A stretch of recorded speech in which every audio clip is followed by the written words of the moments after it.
C'est un des pires joueurs NBA depuis 30 ans, en tout cas d'un point de vue statistique. Les chiffres ne mentent jamais, surtout en NBA, car tout se calcule. Les classiques points en bon passe, les interceptions, les pourcentages au tir dans clutch time, et il y a ce fameux plus-minus. Théoriquement, le plus-minus veut montrer ton impact sur le terrain.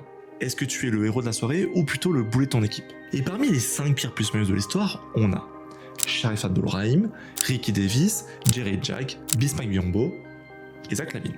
Et c'est là que la statistique devient dangereuse.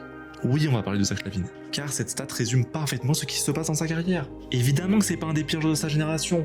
On parle ici d'un attaquant élite, plusieurs fois All-Star et d'un piètre défenseur. Ne jamais juger la carrière d'un joueur à partir d'un plus-minus, car cette stat doit juste montrer si tu as joué dans des bonnes équipes ou pas. Et spoiler pour Zach LaVine, pas vraiment. Un espoir de 3 mois à Chicago avant de se faire rouler dessus en 5 matchs en playoff, et puis c'est tout. Le reste, c'est nul. Alors oui, Zach LaVine est en partie fautif, mais il est surtout victime de l'incompétence de ses GM.